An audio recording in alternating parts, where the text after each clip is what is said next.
Once again, thank you so much for joining us this evening for our next program in our Discover History Month series. Tonight, we are going to be hearing from Bob Greene about Black history of Maine. So let's learn a little bit about Bob before we get started. He is a native of Portland, and he is 8th generation of his family to be born in Cumberland County. So he's a real Mainer.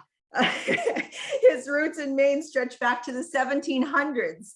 After graduating from Portland High, Bob went off to college and to a career in journalism. And right before we began, Bob was talking to me about how he was a tennis writer for the Associated Press. So he's retired now. He's come back to Maine, and he's doing all kinds of things like he teaches a Black History of Maine course for OLLI, which is the Osher Lifelong Learning Institute at the University of Southern Maine. Greene is also the 2021 recipient of the Maine Historical Society's Neil Allen Award, which is presented each year for exceptional contributions to Maine history. So without further ado, I would like to turn the program over to Bob Greene. Bob, you can go ahead and hit that little green button at the bottom of your screen and share your screen.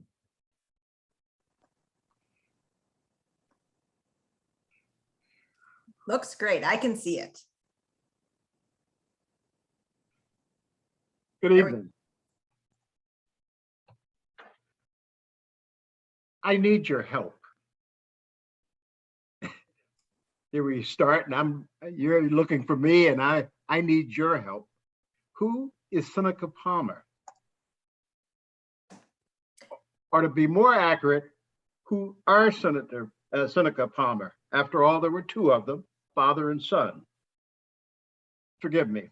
I'm asking for your help, and I haven't even introduced myself.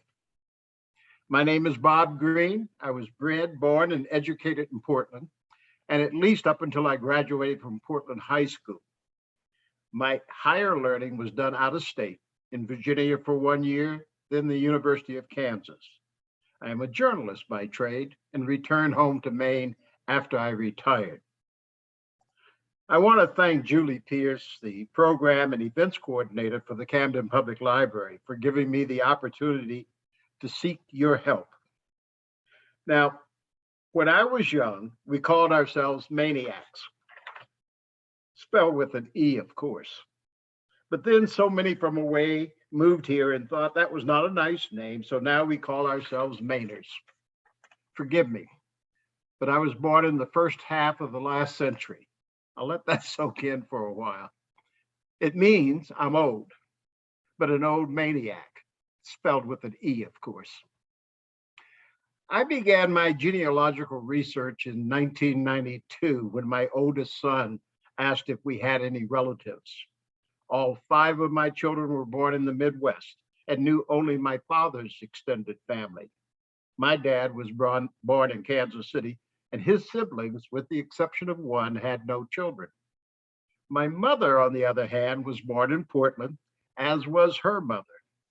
In fact, I can trace my family back to a couple who were married in New Gloucester, Maine in 1782.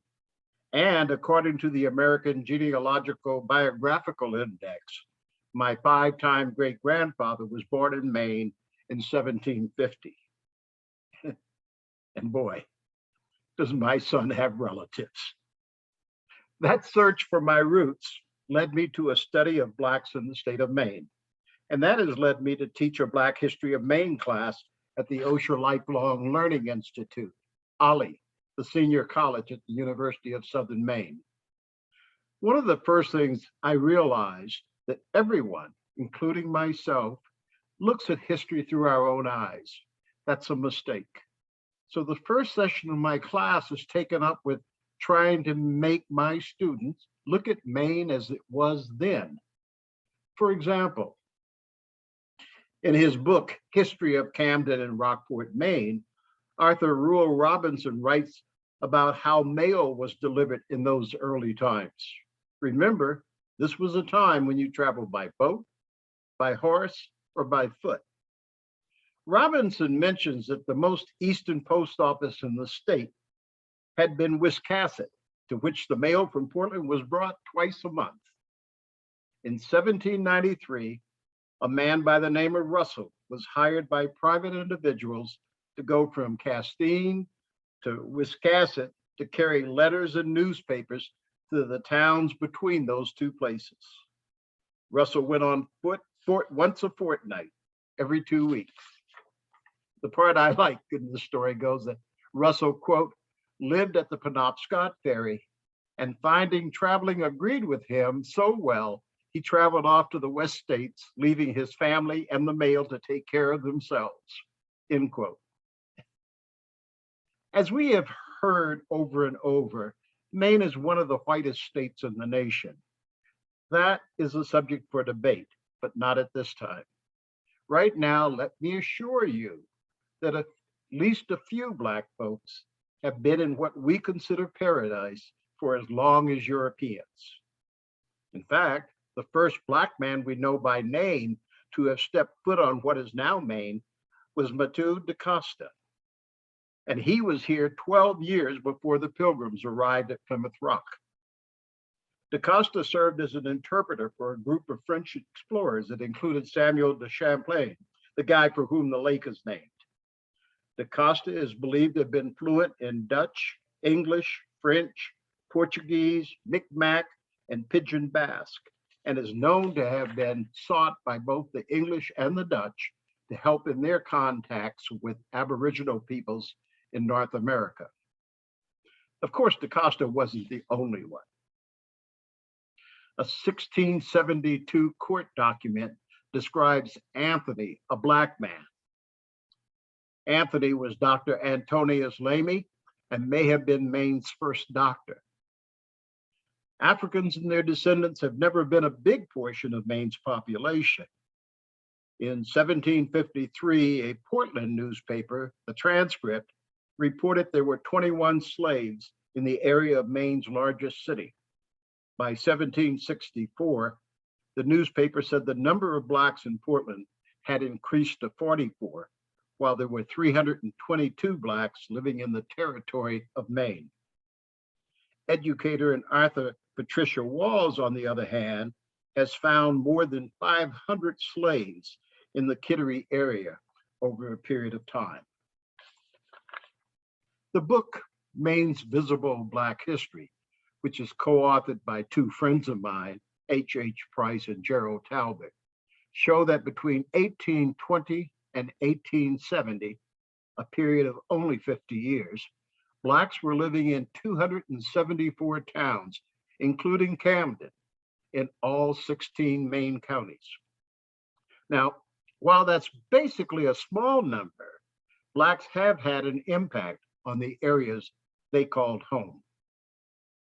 Richard Earl of Machias was Maine's first recorded Black patriot and hero. Earl was either the servant or slave of Captain Jeremiah O'Brien, who led the capture of the British ship Margaretta off Machias in 1775. Unfortunately for Earl, the Machias Union newspaper gave Earl's spot in history to London Atis, a Black man who was one of the first settlers of Machias. The newspaper credited Atis with running a supply vessel through the British blockade. John Brown Westward became just the third Black to graduate from college in the United States when, in 1826, he gave the commencement speech at Bowdoin, where his classmates included Nathaniel Hawthorne and Henry Wadsworth Longfellow. Russworm later was the co-editor of a Black newspaper before he immigrated to Liberia, where he became the first Black governor of that African nation.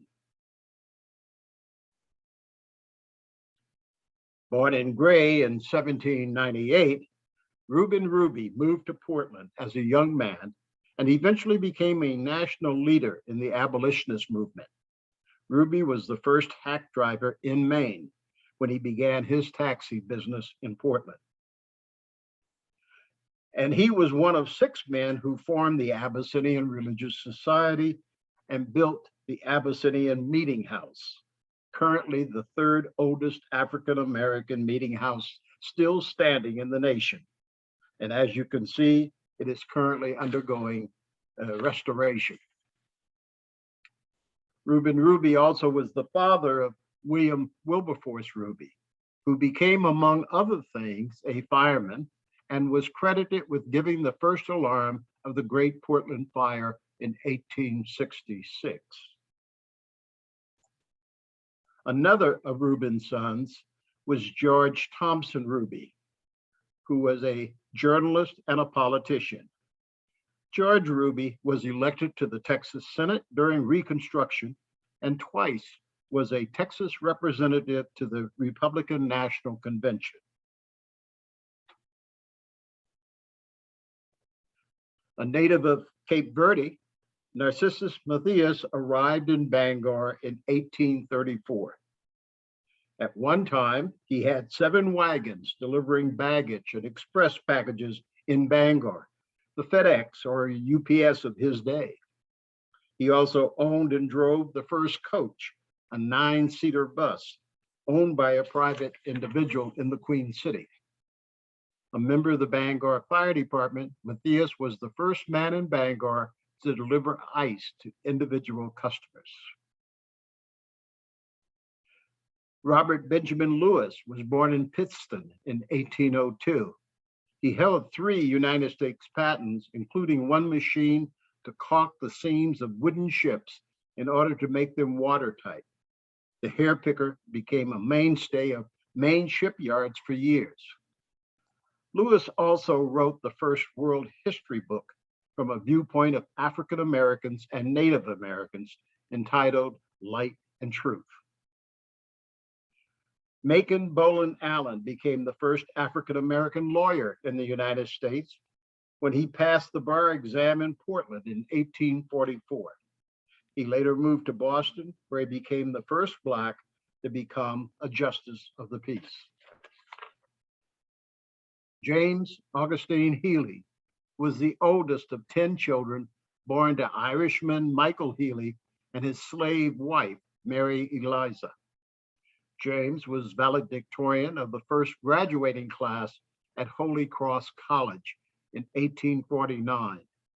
And in 1875, he became the first African-American Catholic bishop in the United States when Pope Pius IX named him to that post in Portland.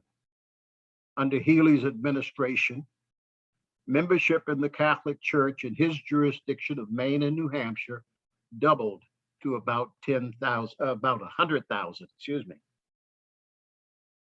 And it was not just long, long ago in a faraway time that people of color have contributed greatly to our state. Here are a few who are active today. 3 acclaimed artists who are internationally known have roots in Maine. Daniel Minter lives in Portland. His work can be seen in the official logos of the Maine Freedom Trails, the Underground Railroad, and the Maine Interfaith Youth Alliance. He has designed 2 Kwanzaa stamps for the United States Post Office and teaches illustration at the Maine College of Art. In 1962, Ashley Bryan became the first African American to publish a children's book as an author and illustrator. Bryan now lives on Cranberry Isle. The late David Driscoll was honored by President Bill Clinton as a recipient of the National Humanities Medal.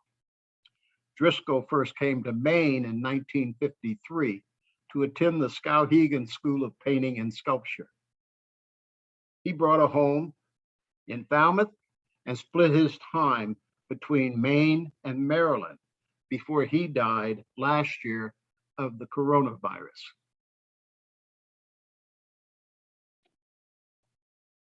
Among other posts Susan Rice held in the Obama administration was U.S. Ambassador to the United Nations. She is the daughter of Lois Dixon Rice, a native of Portland, who helped persuade Congress to provide federal subsidies known as Pell Grants to tens of millions of college students.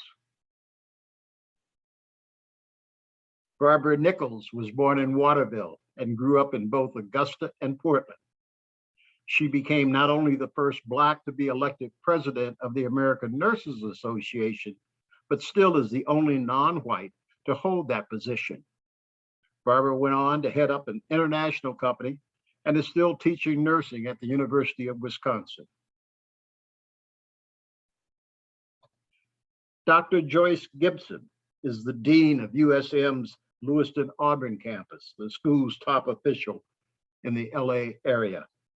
She is a recipient of the Mary Ann Hartman Award, which honors Maine women who have contributed to the quality of our lives by their work in arts, politics, business, education, healthcare, or community service. Rachel Talbot Ross is a state representative from Portland, following in the footsteps of her father, Gerald Talbot, who was the first Black elected to the Maine legislature. A ninth-generation Mainer, Rachel serves the Democratic caucus as Assistant House Majority Leader. Craig Hickman of Winthrop served 3 terms in the Maine House and is now a state senator. Pius Ali is the first African native to be elected to the Portland City Council. He is also founder and executive director of Maine Interfaith Youth Alliance, director and co-founder of the King Fellows, and has been involved in several other organizations, including Seeds of Peace. Born in Somalia, Deca Delac became a United States citizen in 1998 and is the first African American and the first Muslim to win a seat on the South Portland City Council.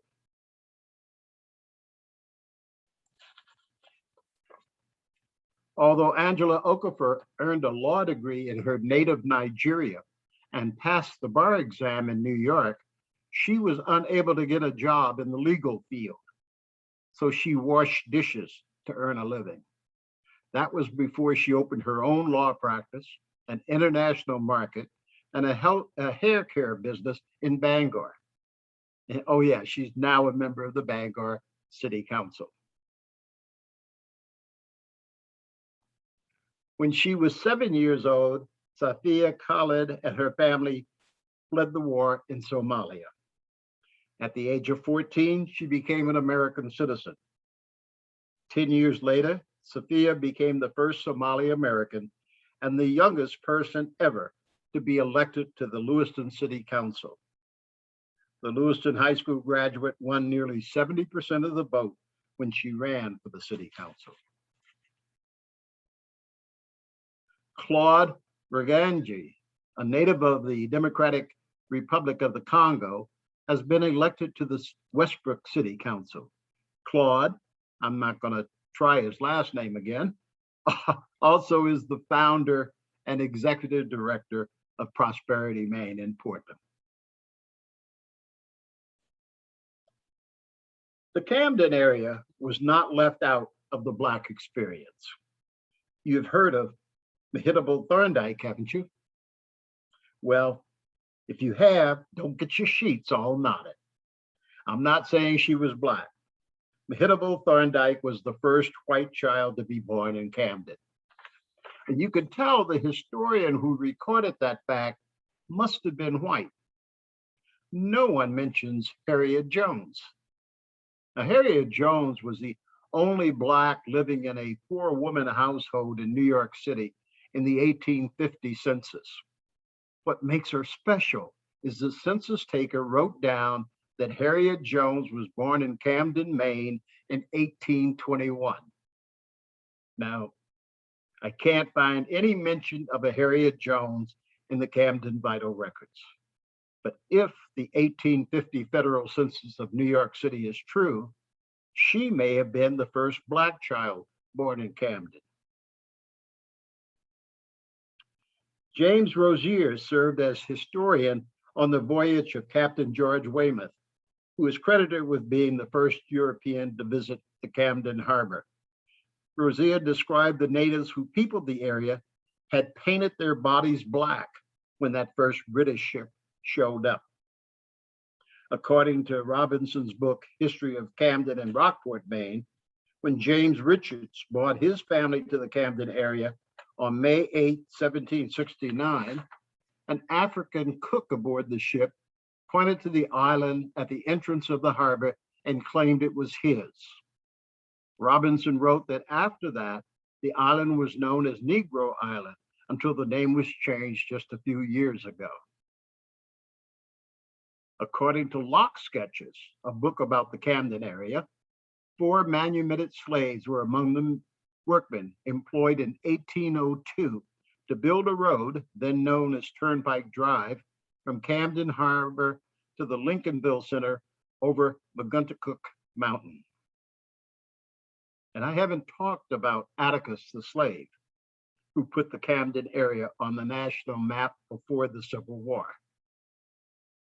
For those who don't remember or know the story, Captain Daniel Philbrook of Camden and Edward Kelleran of Cushing hired a carpenter named James Sagers to repair their boat.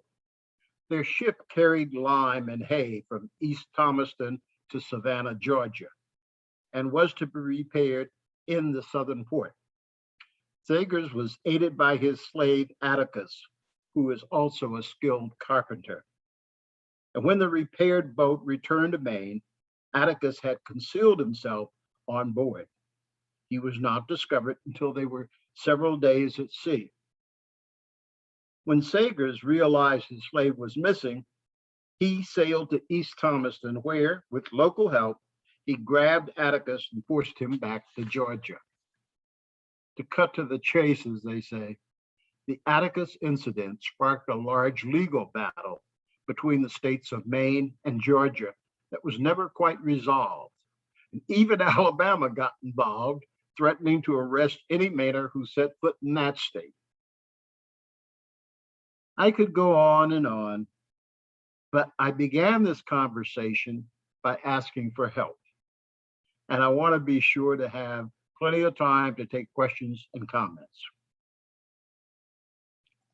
So, who were Seneca Palmer? First, note that there was a white family named Palmer who were among the first to settle in Camden, probably as early as 1782. Seneca Palmer was not connected to them. According to the Maine death records, Seneca Palmer was a Negro man who died at the age of 55 in October 1857. That sounds simple. Believe me when I say it's not. It is, as you can see, it's October 30th, 1857 is the day they list as his date, age 55. In his will, Seneca Palmer left everything, quote, to my beloved wife, Diana Palmer, end quote. He does mention in his will that he has 2 sons, John and Seneca. I mention this simply because it's the only record I can find of a John Palmer. I've not been able to find a birth record, a death record, a marriage record, a census record, no record at all of a John Palmer. So that brings us to the second Seneca Palmer, Jr., if you will. According to the 1860 federal census of Camden, a 9-year-old Seneca Palmer is living with his mother, Diana. Both were born in New York, and both mother and son are listed as Black. By 1870, Seneca Palmer Jr. is said to be a barber. Now, not all of the younger Seneca's time was spent in Camden. In 1871, he's in South Carolina with his wife, Martha. That was when he opened an account with the Freedmen's Bank. The marriage of Junior and Martha was a mystery solved. As you can see, they were married in Camden on October 15, 1870, and both are listed as being from Camden. I searched and searched and searched and couldn't find a Martha Campbell and her family anywhere in the area. Then I discovered an article in the Lewiston Evening Journal that showed that Martha Campbell was from Charleston, South Carolina.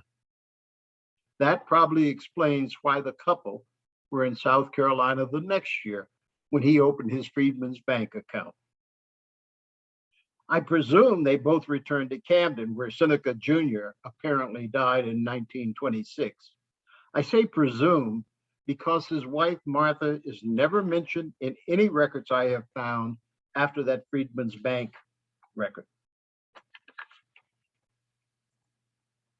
Beginning in 1900, Seneca Palmer was married and a porter in the Bayview Hotel in Camden.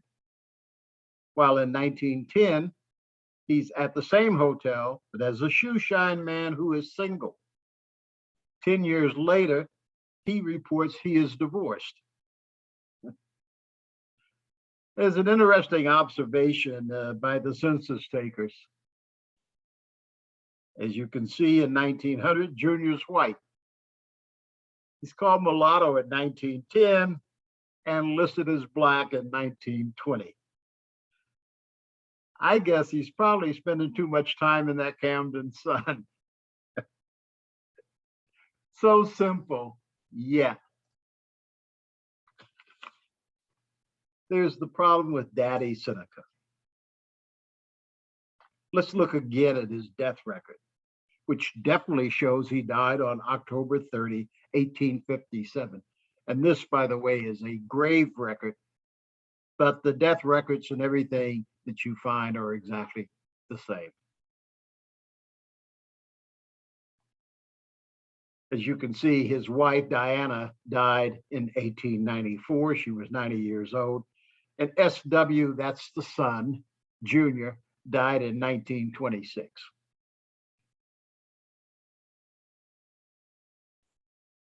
The Court of Probate, held at Belfast within and for the county of Waldo, says, and I quote, "The foregoing instrument reporting to be the last will and testament of Seneca Palmer, late of Camden of said county of Waldo, deceased being presented for probate by Diana Palmer, the executrix therein named." The legal language is somewhat foreign to me, the reason I stumble over it. Problem with this is the second Tuesday of June, which the document plainly says is the 9th of June, 1857. According to Seneca's death record, he didn't die until 4 months later. I understand I'm not a lawyer, but isn't that probate rushing things a little bit? I am ready for any questions or answers, and I hope there are a few. Thank you, Bob. At this point, I invite people to please type some questions into the Q&A box, and we will jump into those questions. I'll read them aloud to Bob. We did have a couple hands up. Sometimes it works with unmuting people, sometimes it doesn't. So we'll go ahead and give that a try. So I'm going to start with Muriel, because I think she was the first one to have her hand up. Muriel, I'm going to press the allow to talk and then try to get you unmuted. So hopefully this will work. If not, just go ahead and type your information into the Q&A box. So here we go. All right, Muriel. I sure am muted. Trying to ask to unmute. Oh, goodness. Yeah. Sometimes these just don't work so well.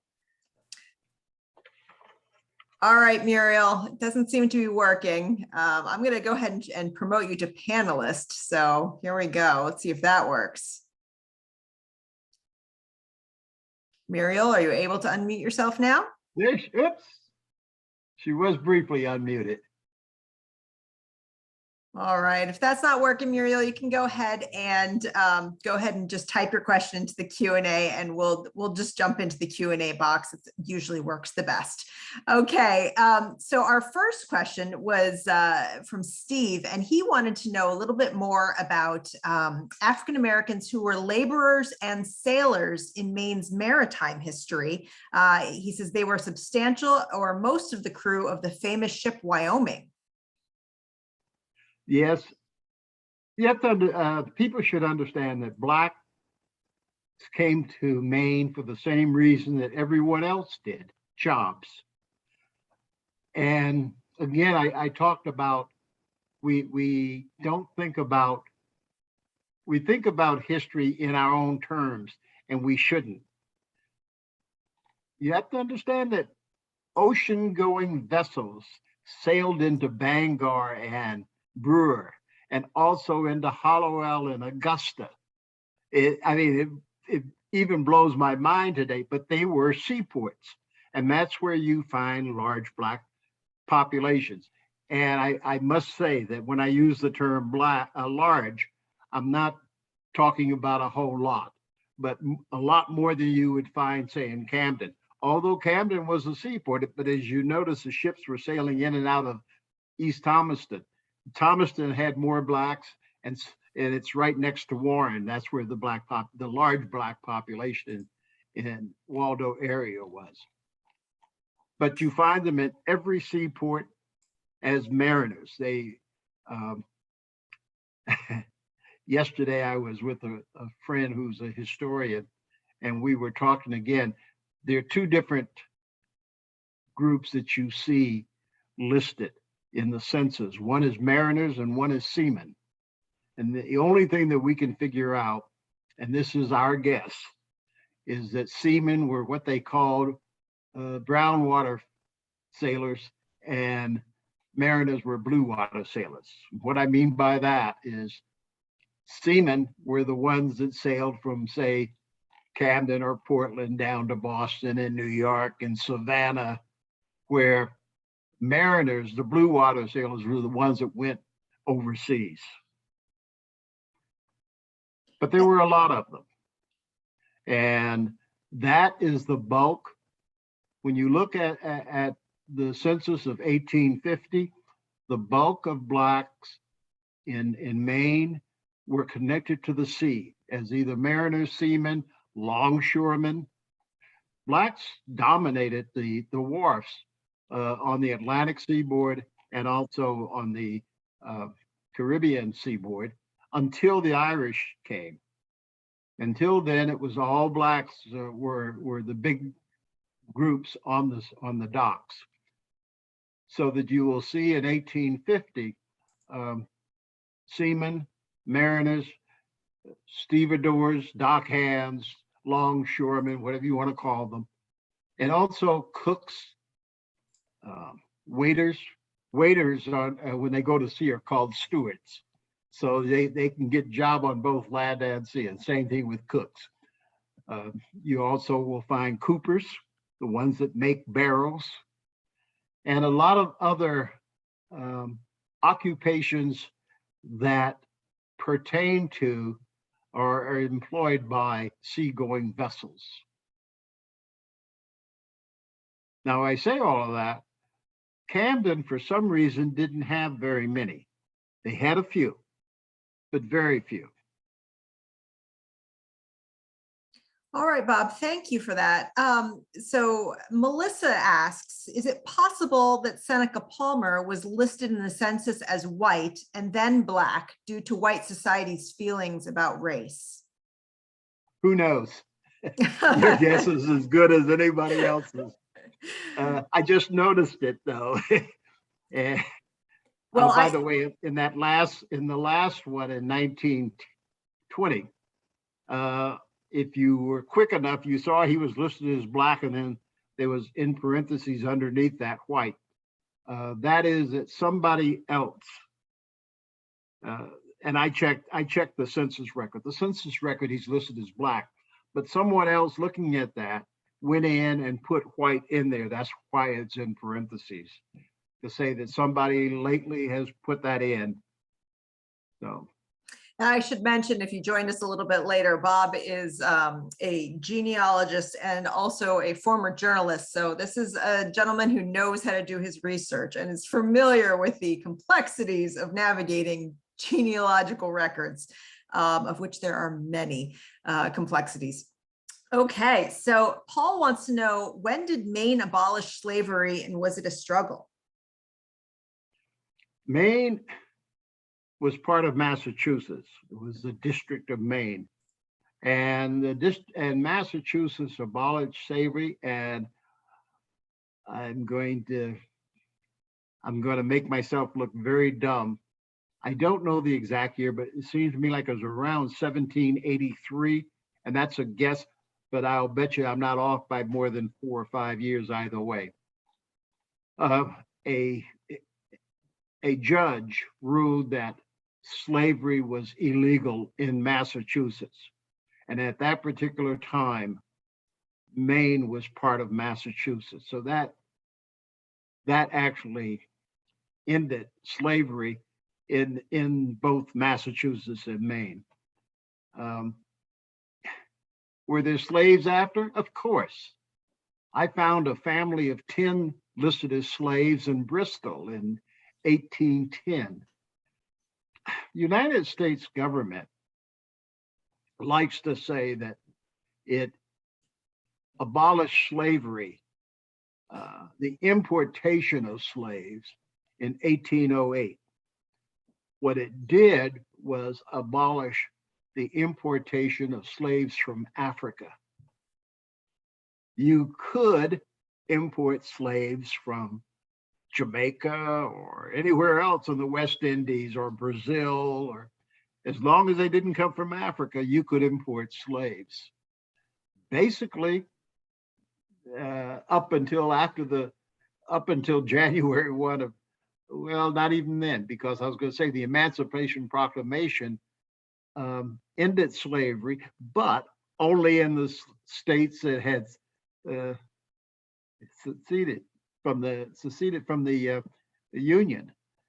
Slaves in Maryland never joined the South in that, so Maryland could keep slaves legally, and every place else, as I said before, Maine had them listed up until, well, the family I found in 1810 is still there in Bristol in 1820, and they're listed as free. Jason mentions that you had mentioned a large number of enslaved African-Americans in Kittery over a period of time. Can you discuss that a bit further, and what was the period of time and how are they engaged? I really can't. I've read Patricia's book and I have it here somewhere, not right with me. But in her research, Patricia Wall has found over 500 slaves listed in the Kittery area. Kittery and Portsmouth were basically one town, still are, but except for the bay there. But they were a big slave hub. And we did have a number of slaves coming into Maine. But what she did is she went through all of the records and church records, census records, bills of sale, and she was able to identify around 500 individuals who were listed as who were in slavery in the Kittery area. Now, Kittery includes, of course, Berwick, and probably even up to as far as could be all the way as far as Kennebunk. I don't know. Bob wants to know, I seem to recall reading about a maritime disaster that impacted the African-American population of Greater Portland. Is there something about that you can elaborate on? I would imagine you're referring to the sinking of the steamer Portland in November 26, I believe, 1898. What it was, it's a steamer. It was a paddle wheel boat, almost a flat bottom paddle wheel boat that ran between Boston, Portland and Boston.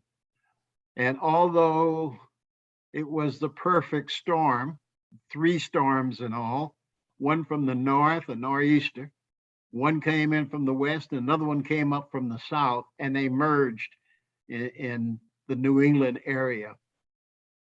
And no one to this day knows why the captain decided to leave Boston and make it back to home port in Portland.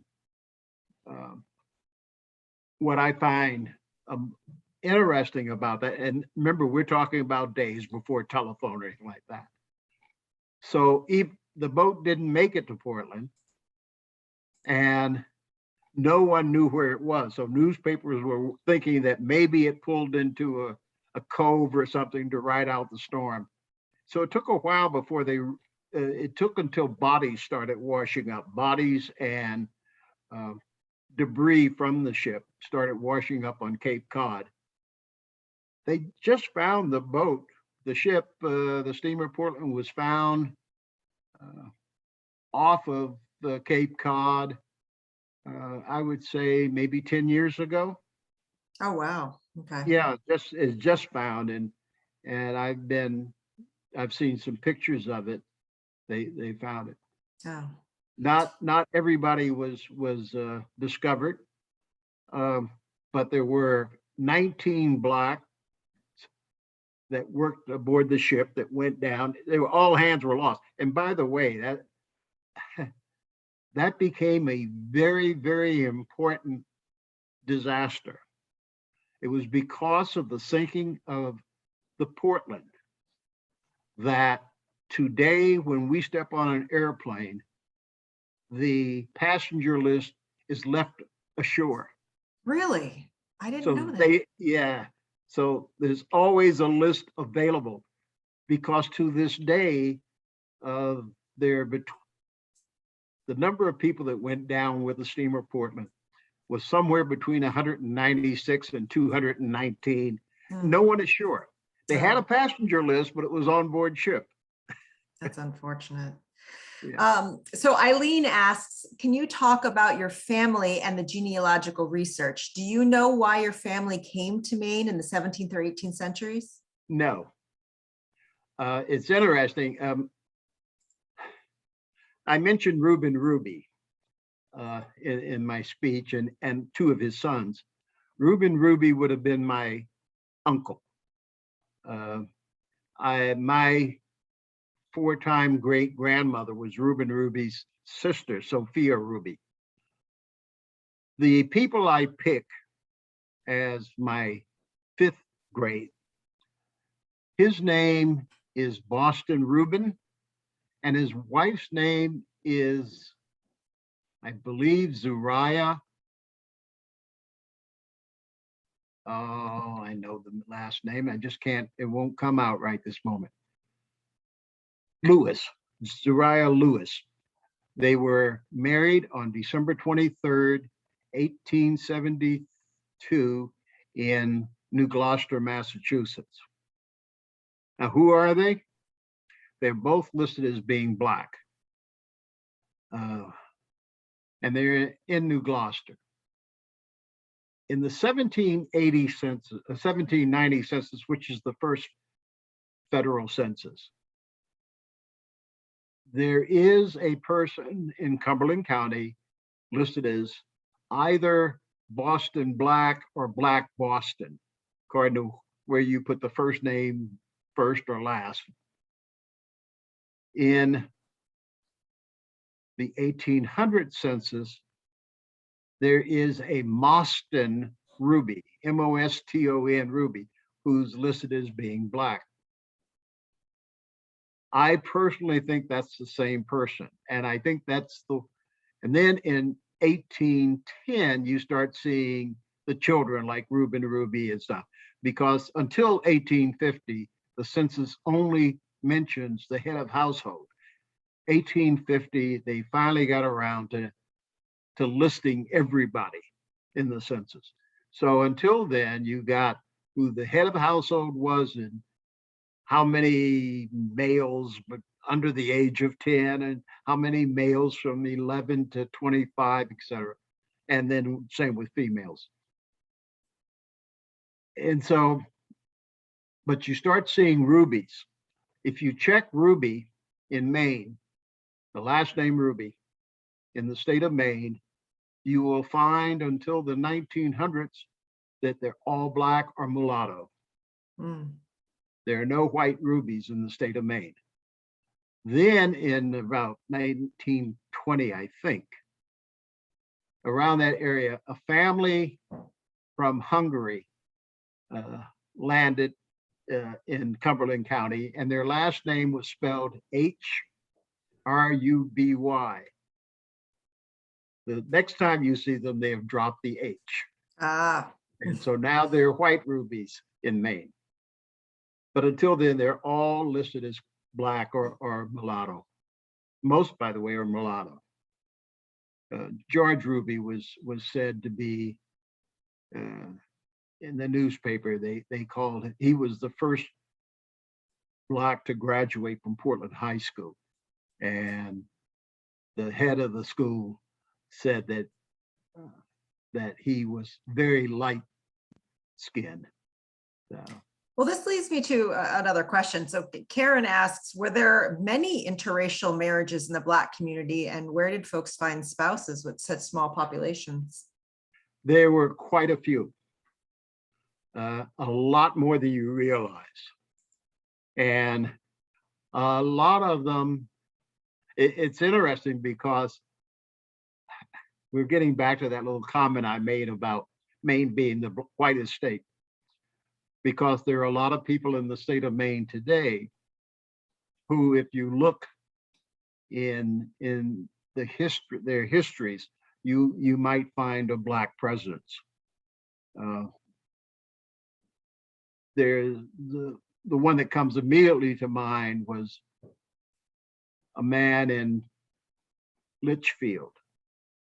He was from Virginia. He shows up here in 1870 as a young man, like 16 or 17 years old. Apparently came up after the Civil War. I say apparently because I don't know. But he shows up in the 1870 census. He ends up marrying a white woman from Litchfield. And they have 4 children, and all of the children are always listed as white. So even until he was always listed as black, but his children were always listed as white. Mm. So, and you find this in a lot of families, including mine. We have a question from Judith. Could you say a little bit about Malaga Island? Malaga Island. Malaga, I apologize, Malaga. Yeah, oh, no. I've heard it called other things too. And I'm talking about nice things like Malago, and I've heard it, I call it Malaga. I hope I'm right. One of these days I might be told I'm wrong. But if you look at the history of this country, in almost any place, I think, people didn't live on islands. I'm talking about people of means. Can you imagine living someplace where the wind swept across you all the time, especially the cold, the spray? It's expensive right now to live in, say, Wells Beach, where you either put plastic on your house as for siding, or you paint it every year or every 2 years. And so people with means did not live on islands. They moved away, they moved behind a hill, anything to keep warm, because there was no such thing as putting something in your walls to keep yourself warm. So you find throughout history, islands are where poor people lived. It was a place where they could live, they could scrape out a living. It's fascinating, the archaeological dig on Malaga Island. They have found bones of some over 100 different types of fish that they have found on the island that people were eating. They ate lobster, they ate crabs and clams and mussels and everything else. And they also scratched out a few vegetables. The island was peopled by a very tolerant racial group, whites, blacks. Some people say Native Americans also. There never were many. We're talking at the most probably 45 people that lived on the island. It's a small island. For those that know Portland's Daring Park, Daring Park, that park is bigger than Malaga Island. So we're talking a small space. And it's, anyway, what happened was it became very sensational. Well, let me go back. We did not have a middle class in this country until after the Civil War. And that's when people started getting money made enough money that they didn't have to work every week. They could take time off. If they made enough money, they could get out of the heat of New York City and of Boston and all those big cities that were unbearably hot in the summertime. If you remember all the old movies, you see in the tenements, you see people out on the fire escape in the summer. That was to keep cool. There was no such thing as air conditioning. Now, if you were as rich as the Astors and that group, you built your little mini mansion, as they call them, in Newport, Rhode Island. But those that weren't quite that wealthy, they came up to Maine, to the Atlantic Club in near Old Orchard. Black Point Inn was built for that.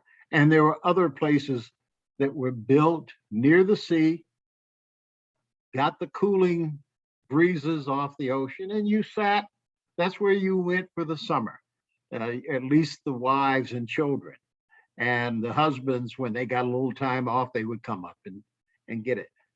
So that became a big industry in Maine, in fact, in the country, but in Maine, people were looking for places to build these resorts, if you want to call them like that. And Malaga Island looked like the perfect place. And that was, I think, part of it. They wanted to clear off this rubble that was living there. And so the newspapers, especially the Boston newspapers, but Maine newspapers too, talked down about this group and got very involved in what they called their sexual appetites and what was happening on the island. And finally, the governor in 1912, the governor of Maine, came to the island and basically kicked everybody off. He, at the same time that they kicked the people off and made them they either could take their houses with them, and several did, or they would be torn down. The rest were. The state even dug up the cemetery, put the bones in 5 big boxes, and they're buried at what used to be Pineland. So they got rid of them. The state then found somebody that had a deed for the island, but had never paid taxes for it. And decided that they were the legitimate owners, and we'll give you so much money for this island. I think it was $400. And then sold the island to a dentist who always wanted to have an island of his own, but never visited Malaga. Now it's owned by a nonprofit, and you can go out there on a tour and walk around in it. It's interesting, small, and in case you do want to go, I must warn you, it's full of poison ivy. Oh, goodness. Thank you for clearing up the story and giving us that depth of history. One of the families from Malaga Island was put in the house for the insane, and everybody died there except a young girl who grew old there. And they never said that she had problems, but that's where she lived her life. Christine wants to know, was there much of a migration of African Americans to Maine following the end of the Civil War? There was. Basically speaking, as I said earlier, African Americans came to Maine for the same reason the French Canadians did, the Irish did, the Polish did, even the English, for jobs. So you find the first large migration comes during the day of sail. Portland is one day closer to Europe than Boston. And to today, Portland has moved more tonnage per day than Boston. We're a bigger port than Boston, even today. It doesn't seem like that, but we are. So that was the first migration. When Maine went down after the boats became steel and they no longer needed Maine wood to build them, and when they started moving with steam power, now all of a sudden you didn't have to go with the wind. You could now go wherever you wanted to go in whatever direction. So that's when when Maine lost out on all of this transatlantic trade. And they also lost jobs. And so blacks moved away. Blacks came back, or a number of blacks came after the end of the Civil War, because most Mainers don't realize it, but there were 34 generals in the Civil War from Maine, the state of Maine. 2 of them were Confederate generals. Maine had more Confederate generals than Texas did. Texas only had 1, they had 2 from Maine. So when these generals came back, some of them brought blacks with them. And so you find another surge or influx of blacks after the Civil War. The next time they come, you will see a lot come is during World War II, when we had the shipyards. Okay. And people came for jobs there. So when the shipyards ended at the end of World War II, you find black population started leaning again. In doing research on my family, I'm amazed on how mobile these people were. They were always going back and forth to Boston or Providence or New York City. It just amazes me on how much mobility there was. Because you think in those days with just boats, horses and foot, that you wouldn't be mobile, but they got around.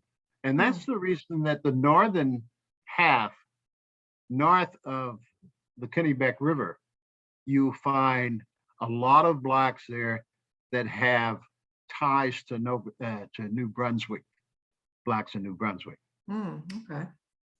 Because they come, there's a place, I can't remember if it's Woodbridge or not, but in New Brunswick, there's a town that has a large black population. It's not that far from Holton.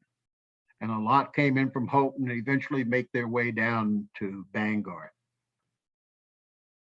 You've talked a little bit about the labor drawing folks in. We have a question someone wants to know is how was access to the education systems in Maine in general in quote the old days for Black residents? We had an all-Black school in Portland in one period. It was held at, well, among other places, it was held at the Abyssinian religious society meeting house, the Abyssinian meeting house. That was just for a few years. Other than that, as far as I can figure out, Blacks had no problems in most places going to school. Of course, when you start looking at the older records, and I'm talking now 1850, 1860, and you realize that very few people went past just a few grades. You see a lot of them with fourth grade educations. Sure, yeah. But there have been, and like I said, with others, the Dixon family, which is, I made mention with Lois Dixon Rice and her daughter, Susan Rice. But Lois had 4 brothers, and they all were graduated from Bowdoin. And one of them was a medical doctor, one was a dentist, one was an ophthalmologist, I believe, and one was a college president. Wow. Yeah. So, and of course, Lois graduated as head of her class at Radcliffe.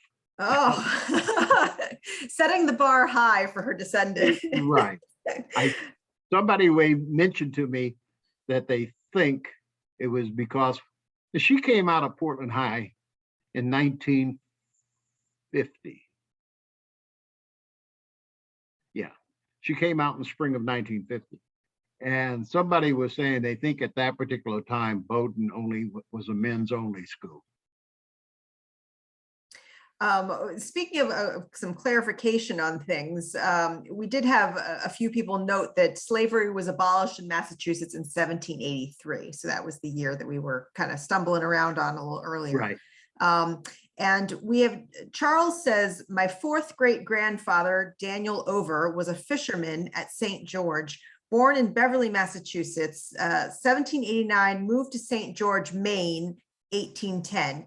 His granddaughter was raised by a family on the Great Cranberry Isle from 1850 to 1860.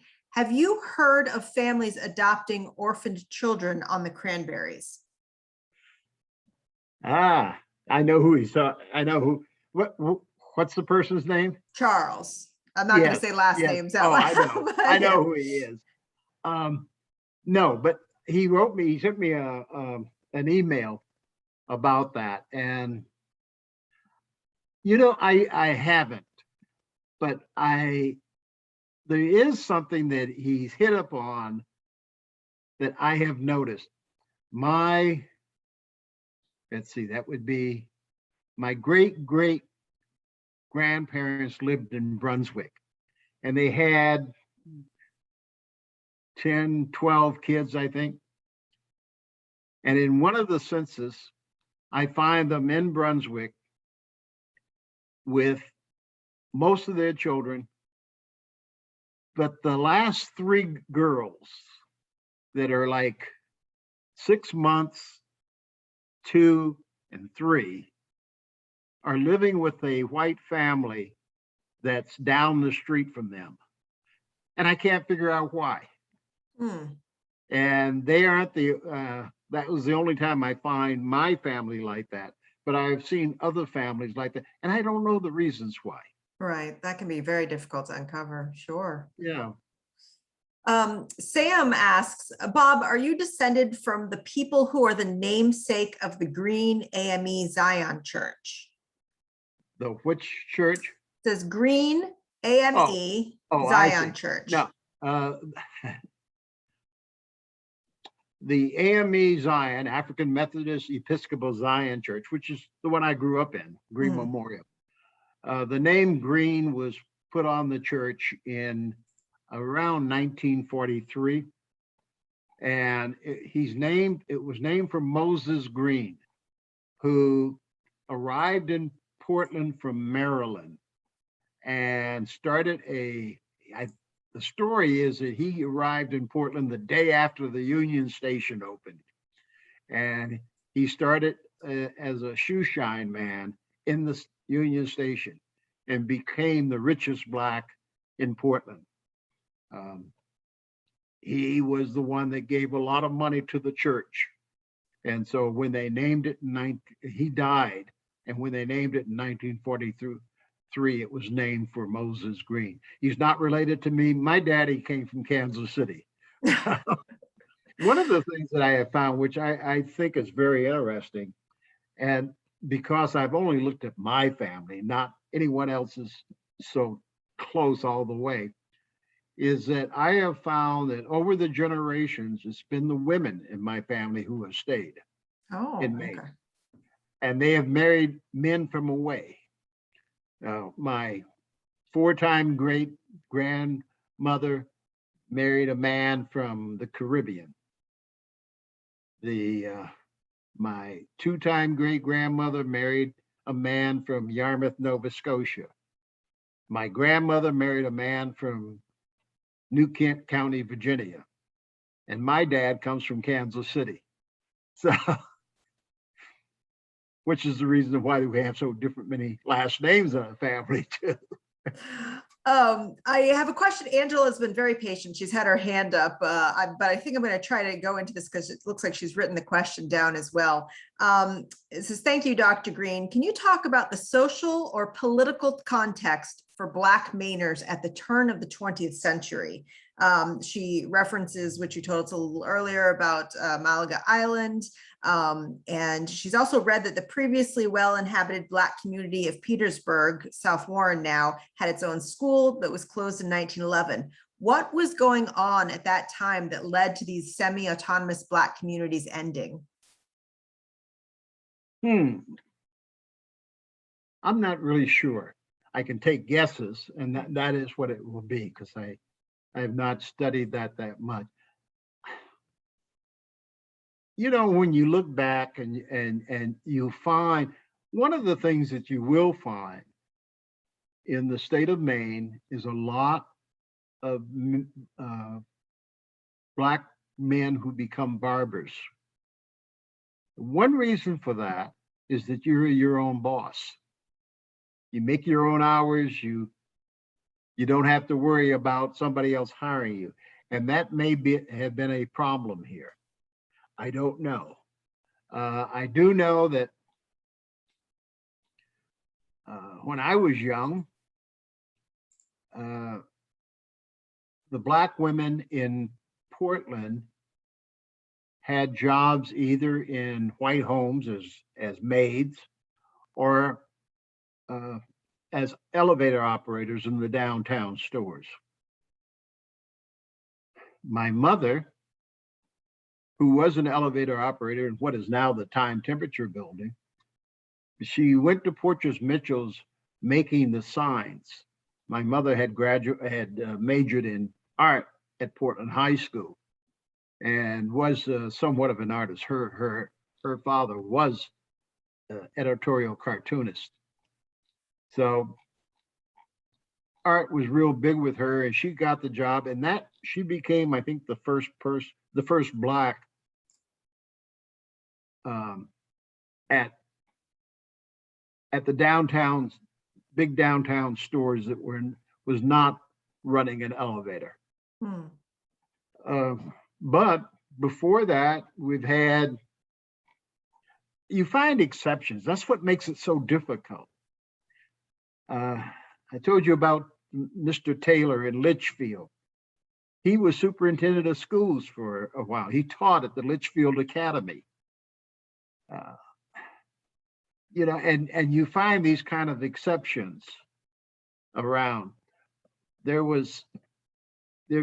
found 2 hotels that were, one that was owned by a Black in Yarmouth, and one in Eastport I don't know if he actually owned it, but a black man ran the hotel.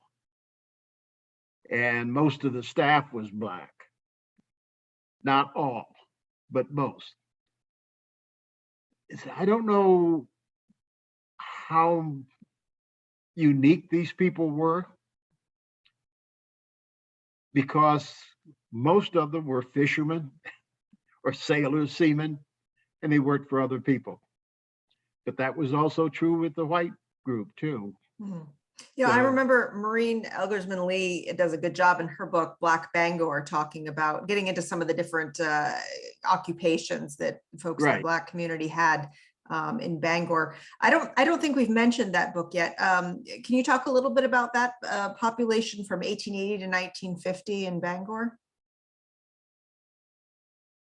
What are you talking about? Maureen Elgersman Oh, Lee, Maureen. yeah, wrote a book, Black Bangor, that talked about the African American population in that city from 1880 to 1950. Yeah. Well, Bangor always has been the second city, but again there, and now we're getting back to also to employment. For Right. example, there was a black man here in Portland who was a lineman for the electric company. That definitely isn't what you would be calling a quote black job. You find a lot of blacks, and again, the terminology "lot" is not indicative of who they were, but there were a number of blacks who worked out in the woods, woodsmen, cutting trees, doing the logging, running the trees downriver for that paper business. Bangor, I don't think people know how big Bangor was. Bangor was size-wise was never as big as Portland, but it was a huge seaport. At one time, there were 400 ships a day going in and out of Bangor and Brewer, which is right across the river. There were they mentioned 200 ships a day leaving port. Well, in order to do that, you got to have 200 a day coming in. So, but it was like a world leader in wood. That was the reason the English wanted to be in Maine, because they saw all these wonderful, we see pine trees, what they looked at were ship masts. Yeah.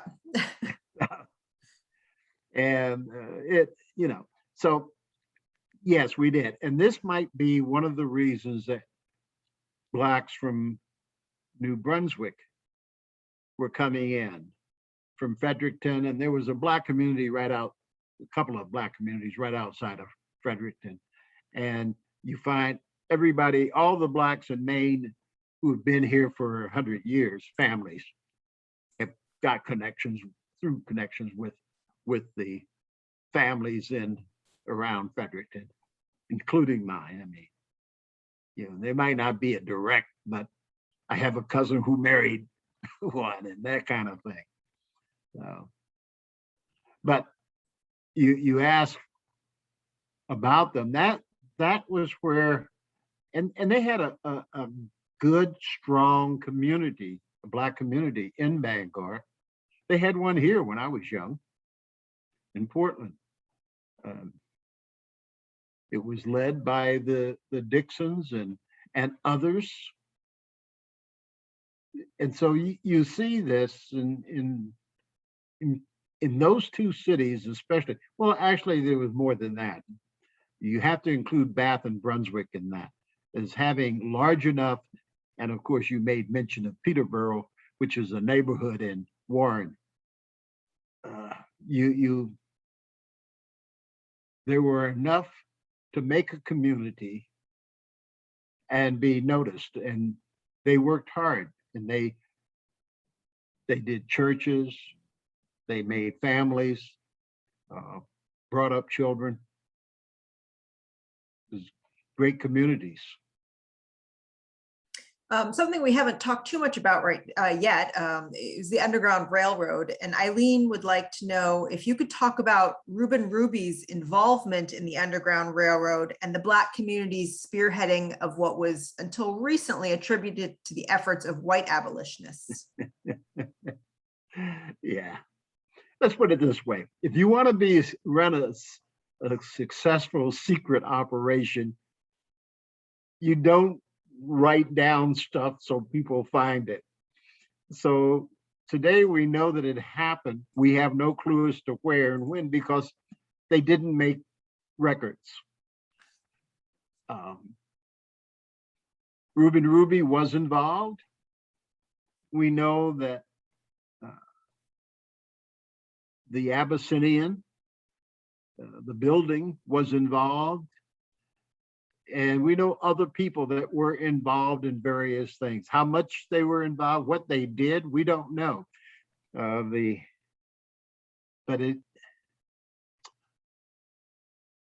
it was apparently successful to a large degree. How many they moved, how many came through, we have no clue because records weren't kept. And I guess you could say that's a good thing, so that people that were against it couldn't find who they were.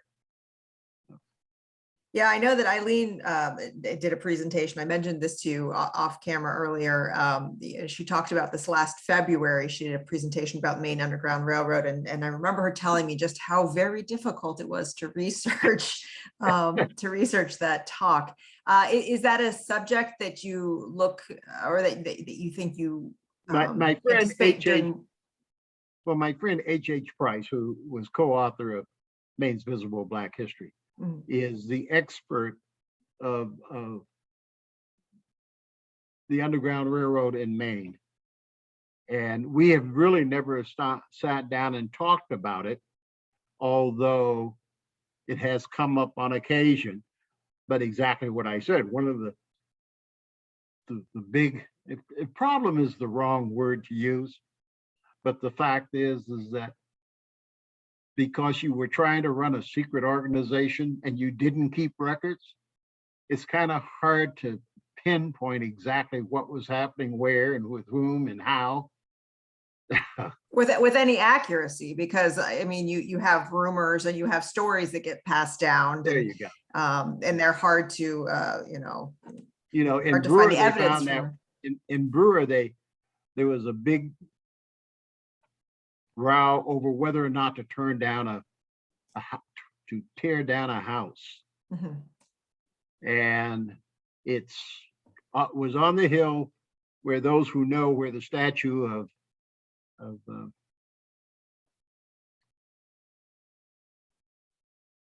general from Maine and former governor, president of Bowdoin, I can't think of his last name right now, it's skipping, but there was a group that claimed that it was a stop on the Underground Railroad, and there were a lot of people said no, there's no records, etc. And they finally tore the building down. And when they did, they found a slave shirt in one of the walls. And they also found a tunnel that went from the house down to the river. And so they have built a statue of a slave coming out of a hole in the ground. And I went up looking for it, and I had a hard time finding it because it was right there on the sidewalk. I mean, I was expecting to be high on the hill like everything else, but it was right on the sidewalk. So someone just clarified, I think it's called the North to Freedom statue at the Christmas house, and Joshua Chamberlain was the statue. There you go. We've actually had a lot of people who are writing and asking, you've mentioned various resources and books.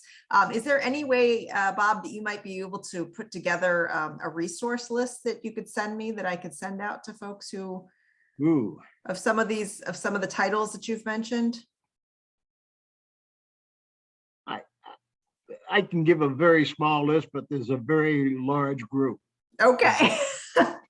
You And send me a couple of the best, and I'll include it well, in. it's like one of the things I did for years, knowing that my family, Reuben, Ruby, for example, and George were members of my family. When I lived in New York City, every time I'd go into a bookstore, I'd go straight to the back and in the index and see if there was Ruby. And if there was a Ruby in there, I would buy it. And it might only have one sentence or something like that, but you know. But there are a lot. But I would be more than happy to pass along to you a short list of things. Most of the stuff that I do comes from things like the census and things that you find via like the history of Camden and Rockport. Yeah. That was online, and the other thing, anytime I find like books of vital records that have been put online, I go through every page. Just sometimes they say colored on it, and or black or something, and so I go through every page and find people that I've never heard of before or thought of. Yeah. I mean, Eric asked the same question, if you're interested in exploring your own family history, where could you start? And, again, at the Camden Public Library, I'm doing a little plug here. We have the Walsh History Center, which has extensive resources for genealogical resource. So libraries are good places. As you mentioned, historical societies are great places to visit. And you and I were talking about this before, increasingly, so many great resources online are becoming accessible. Did you have anything to add to that on top where you would recommend folks? I don't. Any other questions? Oh, goodness, we've got so many. We're not going to be able to get to all of them. Let's see. Which one did I'm scooting past here? Polly made an interesting comment back when you were talking about the Portland and the sinking of the Portland. And she said that she had heard that the reason that the captain wanted to leave Boston and head to Portland, knowing that there was a big storm, was because it was his daughter's birthday. So that's an interesting. Yeah, and the next day was Thanksgiving also. Oh, okay. Well, the sister ship with the Portland decided not to go, and they were telling the captain how bad the weather was going to be, or it was becoming, and so. And again, no one really knows why. Another friend of mine wrote a book called Fort Short Blast, which goes deep into it. One of the amazing things about that particular sinking, we had railroads in those days. And the first train from Portland took 22 hours to get to Boston. Just to give you an idea of how big that storm must have been. Goodness. Well, we're going to have time for maybe one more question, because I have like 20 of them still in here. We have a very enthusiastic audience tonight, and I appreciate everyone who's been submitting questions, and apologize if we weren't able to get to yours. But Linda asks one that I find this really interesting. You opened up your presentation with Matthew DaCosta, and she was curious if you could tell us a little bit more about him and where he came from, and where did he get his education and wealth to enable him to travel across the ocean like that? I cannot tell you. Well, he came as a crew. He can't. I'll tell you this, he came as a crewman. He was with the French group that came. But I can't really, but what I found interesting in doing various researches and stuff, I stopped to think, all of the Blacks that you hear about in early American history, and in early, I guess we're talking about in European histories of early America, they were translators. There was a Black with Cortez that went across the southern part of the states. There was a Black man with Lewis and Clark, who was an interpreter, along with the Indian woman, or native woman, I should say. But so it's strange that all of those, they were interpreters. And this could become because they traveled a great deal in and around Africa and the Middle East, is they picked up languages. Mm. I mean, it's like you talk to somebody from, say, the Netherlands or Belgium, you'll find that most of the people talk 4, 5, 6 languages. So I would imagine that's what happened here. And what has happened in a lot of these places, these people have become linguists. Hmm. Well, I think we're going to have to wrap it up there, Bob. This was, again, a lot of the comments that are coming in are huge, massive compliments about what a thoroughly interesting and eye-opening presentation this was, and discussion. Thank you so much for answering as many questions as you did. I want to thank the sponsors of the Camden Public Library's Discover History Month. That's the Camden River House Hotel and Inn and the Smiling Cow. And I want to thank all of you for coming out tonight, and know that you are always welcome at any of our programs. We do these a lot, and you can find out all the information about our upcoming talks at librarycamden.org. Bob, thank you so much. This has been very, very interesting. And I appreciate your time, and I appreciate the work that you continue to do and teaching the senior college classes. That's wonderful. All right, everyone, have a wonderful evening, and I hope to see you again in an upcoming talk. Have a great night.